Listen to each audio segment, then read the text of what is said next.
En mathématiques, parler de la fonction inverse, c'est parler de la fonction induite par la formule f de x égale 1 sur x. Cette fonction a des particularités numériques qui se traduisent ensuite sur sa courbe représentative.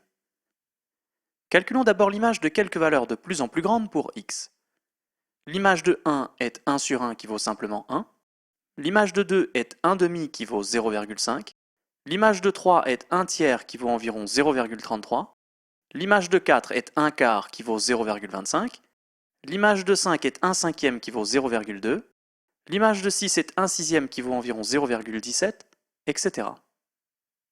On voit bien que quand les valeurs de x augmentent, les valeurs de f de x diminuent. Et naturellement, si on continue à faire augmenter la valeur de x, la valeur de f de x continuerait à diminuer. La première particularité à remarquer ici, c'est que les valeurs de f de x continueront toujours à diminuer, mais elles ne deviendront jamais plus petites que 0. Même si on augmente jusqu'à un plus grand nombre comme 1000, 1 sur 1000 vaut 0,001, qui est certes très petit, mais qui est quand même plus grand que 0. Pour voir comment cela se traduit graphiquement, plaçons dans un repère les points dont nous avons justement calculé les coordonnées, à savoir 1 1, 2 1 demi, 3 1 tiers, 4 1 quart, 5 1 cinquième et 6 1 sixième. Le fait que plus x augmente, plus 1 sur x se rapproche de 0 sans jamais l'atteindre, se traduit ici par le fait que plus on trace la courbe vers la droite, pour des x de plus en plus grands, plus la courbe se rapproche indéfiniment de l'axe des abscisses mais sans jamais le toucher. On dit que l'axe des abscisses est une asymptote horizontale à la courbe représentative de la fonction inverse. Calculons maintenant quelques valeurs supplémentaires pour des x petits situés entre 1 et 0. Si x vaut 1 demi, 1 sur 1 demi vaut 1 fois 2 sur 1 qui vaut 2. Divisé par 1 demi revient à multiplier par l'inverse de 1 demi, donc par 2 sur 1. L'image de 1 sur 3 est 1 sur 1 tiers qui vaut 3. L'image de 1 quart est 1 sur 1 quart qui vaut 4. L'image de 1 cinquième est 1 sur 1 cinquième qui vaut 5. L'image de 1 sixième est 1 sur 1 sixième qui vaut 6, etc. Cette fois, quand nous choisissons des valeurs pour x strictement positives et de plus en plus proches de 0, l'image de ces nombres devient de plus en plus grande. La deuxième particularité qui nous intéresse ici est que quitte à prendre x suffisamment petit, 1 sur x pourra devenir plus grand que n'importe quelle valeur, aussi grande soit-elle. Plaçons les points de la courbe représentative de la fonction inverse dont nous venons justement de calculer les coordonnées. Il y a donc 1 demi 2, 1 tiers 3, 1 quart 4, 1 cinquième 5 et 1 sixième 6. Cette fois, la courbe va être très près de l'axe des ordonnées et ne va jamais le toucher.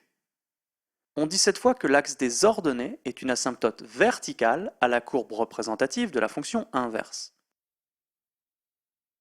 Pour finir de tracer la courbe représentative de la fonction inverse, remarquons de plus qu'elle est impaire. En effet, quel que soit x différent de 0, f de moins x est égal à 1 sur moins x, qui est égal à moins 1 sur x, qui est égal à moins f de x.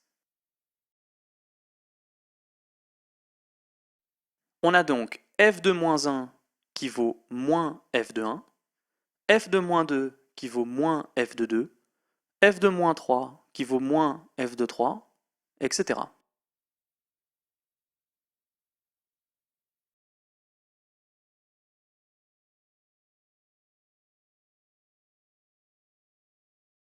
Voici donc la courbe représentative de la fonction inverse. Graphiquement, le fait que la fonction inverse soit impaire se traduit par le fait que sa courbe représentative est symétrique par rapport à l'origine du repère. Nous avons fait jusqu'ici beaucoup de calculs, mais maintenant que nous savons à quoi ressemble la courbe représentative de la fonction inverse, si on nous demandait de la tracer, nous ferions cela beaucoup plus rapidement. Nous prendrions dans un tableau les valeurs de x 1, 2, 4, 1 demi et 1 quart, car quand on n'a pas de logiciel de géométrie pour nous tracer les courbes, il se trouve que ces valeurs donnent les points les plus faciles à placer à la main. On trace ensuite la courbe le mieux qu'on peut en passant par les points, et en essayant de faire attention aux asymptotes horizontales et verticales. On prendra garde par exemple à ne pas remonter comme ici. Comme nous l'avons vu, la courbe doit toujours descendre. Nous pouvons maintenant être plus précis sur la définition de la fonction inverse. C'est donc la fonction qui a un nombre x associe le nombre f de x égale 1 sur x. Le nombre x peut prendre toutes les valeurs sauf 0, car il est impossible de diviser par 0, et les images f de x peuvent atteindre n'importe quelle valeur, sauf la valeur 0. Les x, comme les f de x, appartiennent donc à l'ensemble moins l'infini 0 exclu, union 0 exclu, plus l'infini. Remarquons bien ici que l'ensemble de définition de la fonction inverse est fait de deux bouts disjoints. Le premier va de moins l'infini à 0, il y a ensuite un trou en 0, et l'autre bout va de 0 à plus l'infini. Nous pouvons enfin terminer en dressant les tableaux de signes et de variations de la fonction inverse. Pour le tableau de signes, les valeurs de x peuvent aller de moins l'infini à plus l'infini, avec une valeur interdite en 0. Pour les valeurs allant de moins l'infini à 0, les 1 sur x ont pour signe moins, et pour les valeurs allant de 0 à plus l'infini, les valeurs de x ont pour signe plus. Pour le tableau de variation, les valeurs de x peuvent de nouveau aller de moins l'infini à plus l'infini, avec une valeur interdite en 0. La fonction inverse est alors décroissante sur moins l'infini 0, et décroissante également sur 0 plus l'infini.